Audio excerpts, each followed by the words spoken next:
തിരഞ്ഞെടുപ്പ് കഴിഞ്ഞ് ഒരു മാസത്തിലേറെ പിന്നിട്ടെങ്കിലും വാടക ലഭിക്കാതെ പഴയന്നൂരിലെ ടാക്സി ഉടമകൾ കഴിഞ്ഞ തദ്ദേശ തെരഞ്ഞെടുപ്പിന് ഡ്യൂട്ടിക്കായി വിട്ടുനൽകിയ 100ഓളം വാഹനങ്ങളുടെ വാടക കുടിശ്ശിക ഉടൻ തീർപ്പാക്കണമെന്നാവശ്യപ്പെട്ട് ടാക്സി ഉടമകളും തൊഴിലാളികളും. പഴയന്നൂർ ബ്ലോക്ക് പഞ്ചായത്തിന് കീഴിൽ സർവീസ് നടത്തിയ വാഹനങ്ങൾക്കാണ് മാസങ്ങൾ പിന്നിട്ടിട്ടും അർഹമായ തുക ലഭിക്കാത്തത്. തിരഞ്ഞെടുപ്പ് പ്രവർത്തനങ്ങൾക്കായി ചെറു ടാക്സികൾ മുതൽ ട്രാവലർ വരെയുള്ള 100ഓളം വാഹനങ്ങളാണ് വടക്കാഞ്ചേരി RT ഓഫീസിൽ നിന്നും ബ്ലോക്ക് ഓഫീസിലേക്ക് വിട്ടുനൽകിയത്. എന്നാൽ തിരഞ്ഞെടുപ്പ് കഴിഞ്ഞ് 2 മാസം പിന്നിട്ടിട്ടും ഇന്ധന ചെലവ് പോലും ലഭിക്കാതെ വൻ പ്രതിസന്ധിയിലാണ് തങ്ങളെന്ന് ഉടമകൾ പറയുന്നു. കഴിഞ്ഞ ഡിസംബർ 11-ാം തീയതിയാണ് തദ്ദേശ സ്വയംഭരണ വകുപ്പിലേക്കുള്ള തെരഞ്ഞെടുപ്പ് കഴിഞ്ഞിട്ടുള്ളത്.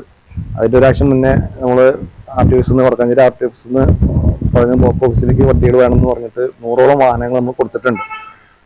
ഈ നാളുകൾ ഇപ്പോൾ 2 മാസത്തോളമായി ഇലക്ഷൻ കഴിഞ്ഞിട്ട് ഇതുവരെയും ഇത്രയും വാഹനങ്ങൾക്ക് ഉള്ള വാടക ഇനത്തിലുള്ള ഫണ്ടുകൾ കിട്ടിയിട്ടില്ല.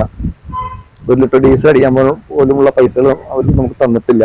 അപ്പോൾ നമ്മൾ കളക്ടറേറ്റിൽ വിളിച്ചാലും ബ്ലോക്ക് ഓഫീസിലേക്ക് വിളിച്ചാലും അവർ പറയുന്നത് ഫണ്ടായിട്ടില്ല എന്ന് പറയും. കളക്ടറേറ്റിൽ വിളിച്ചു കഴിഞ്ഞാൽ ഫണ്ട് കൈമാറിയിട്ടുണ്ട്, ബ്ലോക്ക് ഓഫീസിൽ കൊടുത്തിട്ടുണ്ട് പറയും. അപ്പോൾ അത്തരത്തിൽ അത് അവരടുത്ത് ചോദിച്ചു കഴിഞ്ഞാൽ അവർ പറയും അത് മറ്റുള്ള ഉദ്യോഗസ്ഥ തലത്തിൽ പലർക്കും കൊടുക്കാനുള്ള ഫണ്ടുകൾ കൊടുത്തുകൊണ്ട് നിങ്ങളുടെ തരാനുള്ള പൈസ ആയിട്ടില്ല എന്ന് പറയും.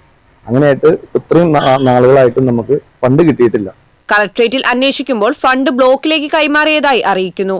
എന്നാൽ ബ്ലോക്ക് ഓഫീസിലെത്തുമ്പോൾ മുടന്ത ന്യായങ്ങൾ പറഞ്ഞ് തിരിച്ചയക്കുകയാണെന്ന് ഉടമകൾ ആരോപിക്കുന്നു. കടുത്ത സാമ്പത്തിക ബുദ്ധിമുട്ടിലൂടെ കടന്നു പോകുന്ന ടാക്സി ഉടമകൾക്ക് അടിയന്തരമായി കുടിശ്ശിക തീർത്തു നൽകണമെന്നാണ് ഇവരുടെ പ്രധാന ആവശ്യം. TCV news, Chelakkara.